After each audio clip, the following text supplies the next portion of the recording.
भागामध्ये आपण पाहणार आहोत की जयंत आणि त्याचसोबत इकडे आता जानू हे दोघंही जण समोरासमोर असतात. त्याच वेळेला जानू ही जयंतला म्हणत असते की तुमचं काय चाललंय. पण जयंतचा जो पिऊन असतो, जो सेक्रेटरी असतो, त्याने मात्र आता पूर्णपणे जयंतची जी काही पूर्ण यादी असते ती आता सांगितलेली असते इकडे असणाऱ्या जानूला. म्हणजेच त्याचं असं म्हणणं असतं की तुम्हाला हे सगळं काही ऐकावंच लागणार आहे आणि तुम्ही जेव्हा ह्या सगळ्या गोष्टी ऐकाल तेव्हाच तुम्हाला या कामावर ठेवलं जाणार आहे. म्हणजेच काय तर जयंतची पूर्ण दिवस सेवा करायची, हे काहीसं त्याने पूर्णपणे सांगितलेलं असतं. जेव्हा या सगळ्या गोष्टी सांगितल्या जातात ना तेव्हा मात्र जानू शांतच बसते. जानूने आता ह्या सगळ्या गोष्टी ऐकलेल्या असतात पण त्याला ना धक्काच बसतो आणि त्यामुळेच आता जानू विचारच करू लागते की म्हणजे आता या माणसाला कॉफी, चहा, जे काही हवं खाण्यापिण्याच्या गोष्टी त्या सगळ्या मीच द्यायच्या आहेत का, असाही विचार ना आता इकडे असणारी ही जानू करत असते. तर दुसरीकडे मात्र जयंत म्हणत असतो की तुम्हाला मला जे जे काही हवं आहे त्याचं टाईम टेबल कळलं आहे ना. त्यावर हा म्हणत असतो की हो मला कळलं आहे काय काय लागणार आहे ते. दुसरीकडे आता इथे हरीशला बोलवलेलं असतं. हरीश जेव्हा येतो तेव्हा मात्र आता हरीश म्हणत असतो की मला आईने का बोलवलं असेल. पण हरीशला आता आईने यासाठी बोलवलेलं असतं की तिने काही डिंकाचे लाडू केलेले असतात, काही खाऊ केलेला असतो आणि तोच द्यायला तिने स्पेशली बोलवलेलं असतं. जेव्हा सगळं काही सामान त्याच्या हातात देत असते ना तेव्हा मात्र आता तो विचार करत असतो की खरं तर ना सिंचना प्रेग्नेंट नाही आहे, तरीसुद्धा तिचे एवढे लाड केले जात आहेत. त्यांना माहिती नाही आहे म्हणून एवढं सगळं काही त्याने तिच्यासाठी तयार केलं आहे. पण जेव्हा त्यांना कळेल की सिंचना प्रेग्नेंट नाही आहे तेव्हा त्यांचं काय होईल, असाच विचार ना आता इथे असणारा हरीश करत असतो. हरीश सध्या सिंचनाशी बोलत नसतो पण आता त्याला या सगळ्या गोष्टी घेऊन जायचं म्हणजेच ना खूपच जास्त जीवावर आलेलं असतं आणि म्हणूनच तो आता ही सगळे डिंकाचे लाडू काही खाऊ वगैरे घेऊन बाहेर तर पडतो. पण त्याच्या मनामध्ये अनेक विचार येऊ लागतात की मी हे योग्य तर करत आहे ना, मी हे सगळं काही घेऊन जातोय ते. कारण आहे ना त्याचं मन आहे ना त्याला खूपच जास्त त्रास देत असतं, खात असतं. पण आता तो बाहेरच उभा असतो. इकडे मात्र आता दोघंही जणच म्हणजे सिद्धू आणि भावना भेटलेले असतात. दोघंही जण छान गप्पा मारत असतात. दोघंही जण गप्पा मारत असतानाच सिद्धू भावनाला म्हणत असतो की आता आपलं लग्न पुन्हा होतंय ना, याचा मला खूप जास्त आनंद झालाय. काय सांगू, मागच्या लग्नात जे काही मला एन्जॉय करता आलं नाही आहे ना ते सगळं काही या लग्नात मी मस्त मनमुरादपणे एन्जॉय करणार आहे. मागच्या लग्नात ना सिद्धू तर मनापासून तयार होता पण भावना या लग्नासाठी मनापासून तयार नव्हती. या गोष्टीच ना आता पूर्णपणे माहिती झालेल्या होत्या आणि म्हणूनच तो आता म्हणत असतो की मागच्या वेळेला तुझं मन तयार नव्हतं पण या वेळेला मात्र तुला आता या सगळ्यासाठी तयार आहे बघून ना मला खूप जास्त आनंद वाटतोय. तुझ्या हातावरच्या मेहंदीमध्ये माझं नाव मला शोधायचं आहे. मागच्या वेळेला सुद्धा माझं नाव तू घातलं होतंस मेहंदीमध्ये पण तेव्हा काही मला तुझा हात हातात घेता आला नाही, पण आता मला तुझा हातही हातात घेता येईल, असंही तो काहीसं तिला आता म्हणत असतो. त्यामुळे आता ती जेव्हा त्याच्यापासून लांब जाते ना तेव्हा तो अलगदपणे तिला आपल्या बाजूने ओढतो. जेव्हा तो आपल्या बाजूने तो तिला ओढतो ना तेव्हा मात्र आता भावनाला त्यांची पहिली रात्र जेव्हा जानूने त्याला होकार दिलेला होता ना गोव्याला गेल्यानंतर, ती सगळी पहिली रात्र तिच्या डोळ्यासमोर येते आणि तिला ते क्षण आता विसरता येत नसतात. म्हणूनच आता भावना त्या सगळ्या क्षणांमध्ये हरवून जाते. तर सिद्धू ही तिला त्या क्षणांची आठवण करून देत म्हणत असतो की विल यू मॅरी मी, आणि तिच्या बोटामध्ये ना अंगठीसुद्धा घालतो. जेव्हा हे सगळे प्रकार होत असतात तेव्हा मात्र आता इथे असणारी भावना ही खूप जास्त खुश असते. भावना आता म्हणत असते की खरंच ना मला खरंच खूप जास्त बरं वाटते. आज पुन्हा एकदा नव्यानं मला तुमच्यासोबत या सगळ्यात जगता आलंय आणि त्याचा आनंद मला खूप जास्त आहे. भावनासुद्धा आणि सिद्धू हे दोघंही जण एकमेकांच्या प्रेमामध्ये अखंड बुडालेले असतात आणि त्यामुळेच आता त्या दोघांचाही लग्नाआधीचा हळूहळू का होईना लपंडाव सुरू असतो प्रेमाचा आणि त्यामुळेच दोघांच्याही चेहऱ्यावरचा तो आनंद अगदी गगनात मावेनासा होतो. दोघंही जण एकदम लग्नाच्या तयारीची स्वप्न रंगवत असतात. म्हणजेच कसं कसं सगळं करायचं आहे, हळद मेहंदी या सगळ्यांबद्दलची त्यांची स्वप्न ती एकमेकांसोबत जगत असतात. त्याच वेळेला थोडासा सिद्धू रोमॅन्टिकही होतो आणि भावनाला जवळ घेतो, कारण त्यांची आता बहुधा ही शेवटची भेट होणार असते. कारण त्यानंतरच सिद्धू आणि भावना दोघंही जण एकत्र भेटणार असतात, कारण त्यांच्या लग्नाचे जे जे काही आता सोहळे आहेत, मेहंदी त्याचसोबत आता हळद, हे सगळे सोहळे चालू होणार असतात आणि त्यामुळेच तो आता शेवटचं तिला भेटून घेतो, मिठी वगैरे मारतो. दुसरीकडे आता नीलांबरीची चिडचिड होत असते. नीलांबरी विचार करते की मला सगळं काही मनासारखं हवं होतं, पण माझ्या हातात ना तर सगळंच जातं. ही आजीसुद्धा कशी काय मांडली मला खरंच कळत नाही आहे. या आजीला सुद्धा ना डोकं नाही आहे वाटतं, असाही विचार ना आता इथे असणारी ही नीलांबरी करत असते. पण या आजीचे तर कान भरावे लागतील, कारण या आजीला असं सहजासहजी कसा काही सोडायचं आहे असाही विचार ना आता इथे असणारी नीलांबरी करत असते. मग आजीचे कान भरायचं असं काहीसं ती ठरवते. मग आजीचे कान भरण्यासाठी ती खूपच जास्त उत्सुक असते. आजी आता कुठे आहेत ती पाहते. आजी देवघरामध्ये पूजा करत असतात. आजी ज्या वेळेला देवघरामध्ये पूजा करत असते ना, तेव्हा नीलांबरी मुद्दामून आजीच्या बाजूला जाऊन बसते. आजीच्या बाजूला जेव्हा नीलांबरी जाऊन बसते तेव्हा आजीचे कान भरायला ती सुरुवात करते. आजीला म्हणत असते की तुम्हाला माहिती नसेल पण मी तुम्हाला सांगू का एक गोष्ट. मग आता तुम्ही या लग्नासाठी कसे काय तयार झालात? तुम्हाला तर चांगली संधी होती या सिद्धू आणि भावनाला एकमेकांपासून लांब करण्याची.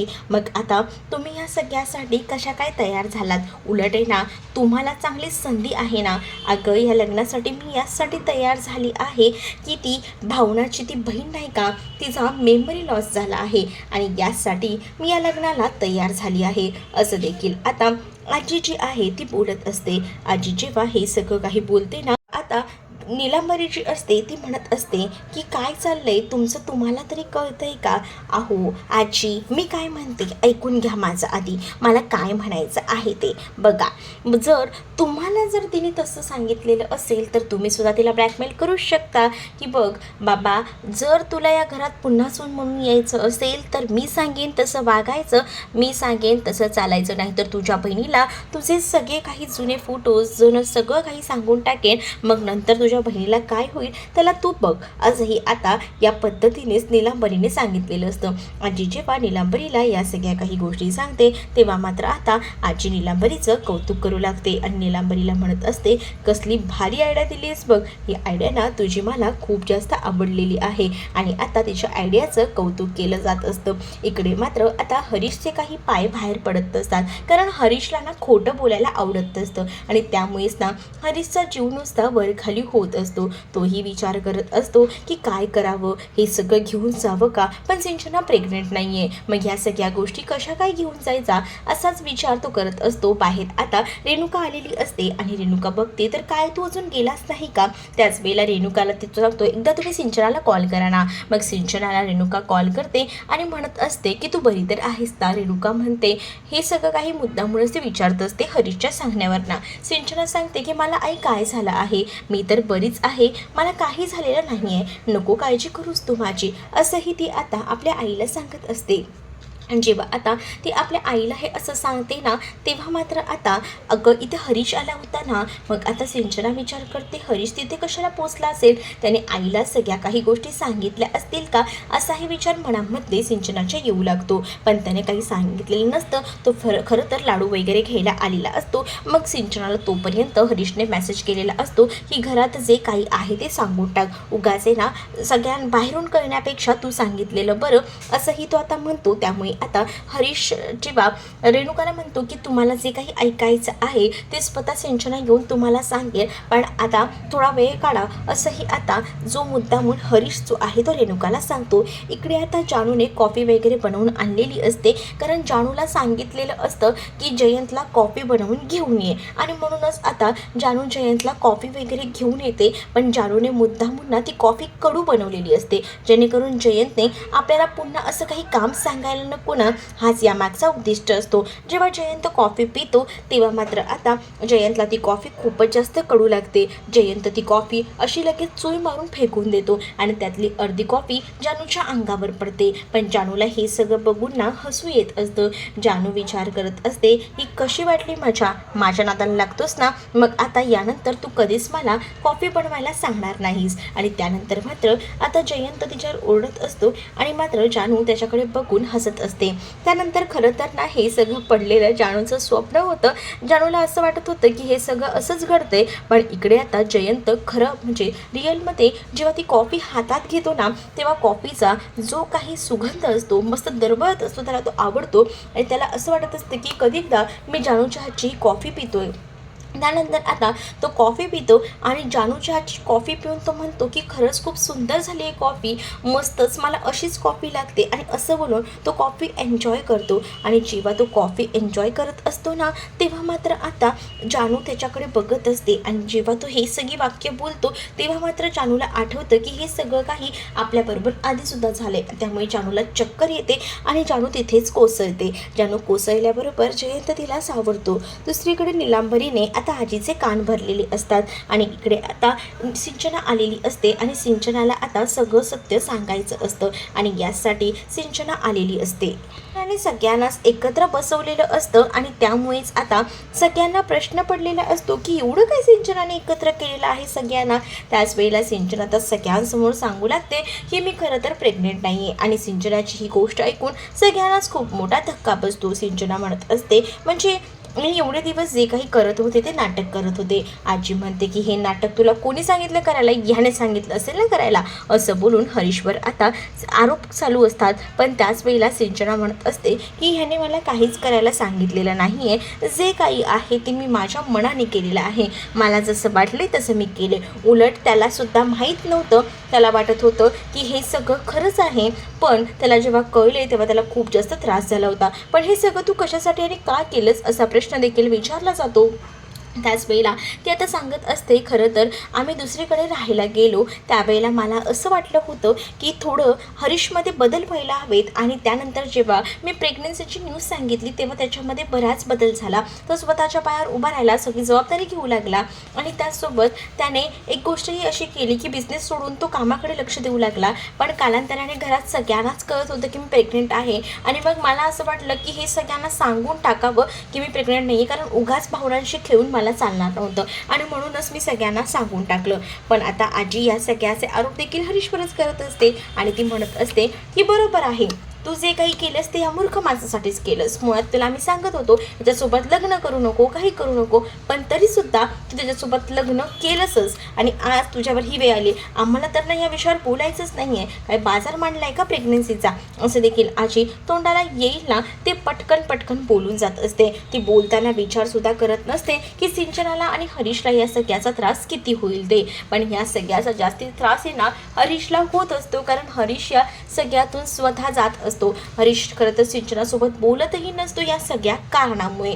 पण इकडे मात्र आता सिंचनाने जेव्हा ही गोष्ट सांगितलेली असते ना तेव्हा मन जे आहे ना ते खूप जास्त दुखावलेलं असतं. इथे असणाऱ्या या सिंचनाने सांगितलेल्या गोष्टीमुळे रेणुका आता चिंतित असते. रेणुका विचार करते की हे सगळं काय होऊन बसलंय, कारण रेणुकाने विचार केला होता की आता सिंचना प्रेग्नेंट आहे, घरात बाळ येणार आहे, कारण सिद्धूचं आणि त्यासोबत अधिराजचं बाळ नव्हतं, पण सिंचनाचं बाळ येणार आहे म्हटल्यावर खूप बरं वाटत असतं. पण ही जेव्हा गोष्ट कळते ना तेव्हा मात्र आता धक्का सगळ्यांनाच बसतो आणि त्यामुळे सगळेजण शॉकमध्ये असतात. अधिराजही एकदम शॉकमध्ये गेलेला असतो. पण इथे आता जानू बेशुद्ध पडलेली असते. त्याच वेळेला जानूला आता तो कसं उठवतो आणि त्याच वेळेला जानूला जेव्हा तो उठवतो तेव्हा मात्र आता जानू एकदमच बेशुद्ध अवस्थेत असते. आणि त्याच वेळेला जानू उठल्यानंतर त्याला म्हणत असते की तू आता यानंतर जर मला पुन्हा काही करायला सांगितलंस तर याद ठेव मी काय करीन ते. आता जानू ही खूप जास्त भडकलेली असते आणि तोंडाला येईल ते आता जयंतला बोलत असते. जयंत तिला म्हणत असतो की तू आधी समजून तरी घे मला काय म्हणायचं आहे ते. पण आता जानू ना त्याचा एकही शब्द ऐकून घेत नाही, कारण जानूला माहिती की आज ना तिची ही अवस्था फक्त आणि फक्त या जयंतमुळे झालेली होती आणि त्यामुळेच ना ती एकदमच खवळलेली होती. ती आता त्याला येईल वाटेल तोंडाला येईल ते बोलत होती, पण त्यामुळेच ना आता जयंत जो आहे तो खूपच जास्त चिडलेला होता.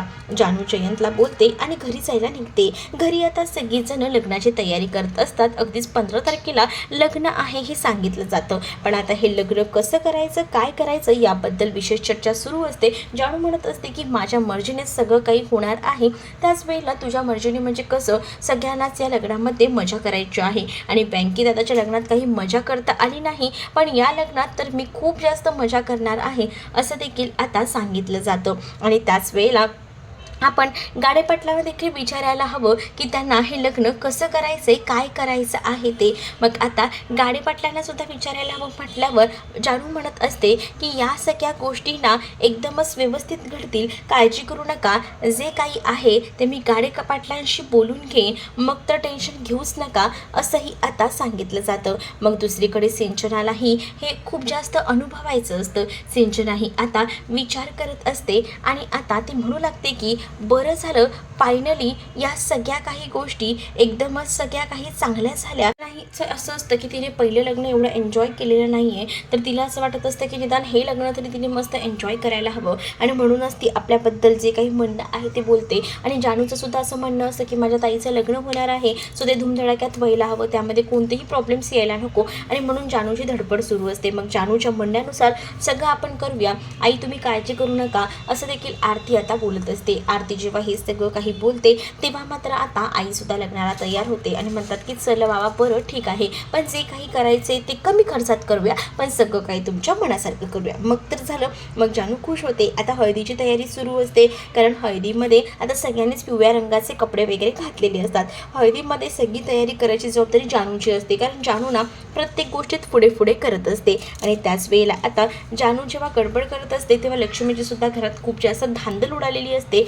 कारण कुठचं काय काम कसं करायचं ना हे काही कळत नसतं. दुसरीकडे मात्र आता ज्या काही अक्षता असतात त्या भरायचंही काम आता इकडे दिलेलं असतं सिंचनाला आणि जानू मिळून दोघंही जण काम करतात. आणि भावनाचं लग्न आहे म्हटल्यावर खरं तर जानू खूप जास्त खुश असते. यापेक्षाही बेस्ट असा प्रोमो आलेला आहे ज्यामध्ये जयंतच्या एका चुकीमुळे ना आता आजी शुद्धीवर आलेली आहे, आजी बरी झालेली आहे आणि आता आजी सगळं काही सत्य आता घरातल्यांना सांगणार आहे. म्हणजे जयंतने तिच्याबरोबर हे सगळं काही केलंय, त्यामुळे उद्याचा भाग आहे ना जराही मिस करू नका, खूपच जास्त इंटरेस्टिंग असणार आहे. त्यामुळे तुम्ही जर आपल्या चॅनलवर नवीन असाल तर चॅनलला आपल्या नक्की सबस्क्राईब करा. त्यासोबत व्हिडिओ आवडला असेल तर व्हिडिओला लाईक करायला विसरू नका. चला तर मग भेटूया पुढच्या भागामध्ये. तोपर्यंत टाटा बाय.